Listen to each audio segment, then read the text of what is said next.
Ayan, mga idol, dagdag kaalaman doon sa mga may GoPro at doon sa nagtatanong kung ano pa yung isang feature na mas kapaki-pakinabang dito sa GoPro. So, yung isang naisagot natin dyan is yung battery ang problema. Kasi pag nag-GoPro, yung malimit na nangyayari, ini-on natin dito sa power, tas tuloy-tuloy yung recording niya pag pumindot tayo ng record.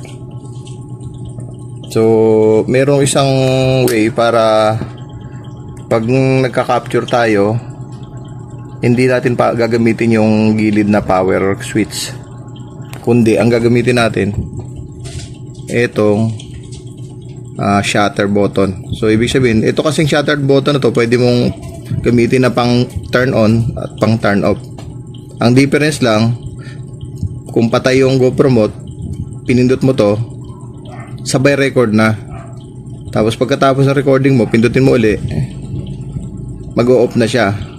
So yung battery mo reserve mo pa, mape-preserve mo pa yung power. Unlike do sa gilid, pag nag-record ka dire-diretso hanggang malobat ka. So dito, kung ano lang yung part na gusto mong i-capture, pindutin mo to. Tapos pag natapos yung part na yon, pindutin mo uli, mamamatay na si GoPro. So pan turn on at pan turn off pwede siya, sabay record. So, paano siya gagawin? Doon sa menu, under nung menu niya, pag nakuha nyo yan, hanapin nyo lang yung preferences. Yan. Medyo malabo lang ng konti. Yan, mahirap i-focus yung aking cellphone. So, mahirap i-focus. So, yung preferences, kuhanin lang natin kahit malabo mga idol. Tapos under ng menu, sa sub-menu ng preferences, kuhanin natin yung general. Tapos dun sa quick, ito yung nasa gitna, ito yung itong part na to. Ayan. Naka-turn on na kasi sa akin. Pero pag bago yung GoPro nyo, kung hindi nyo pa nagagalaw, naka-turn off. So i-on nyo lang to. Para pag turn on nyo nito, sabay record na. Ayan, okay, tingnan nyo. Papatayin ko siya sa gilid.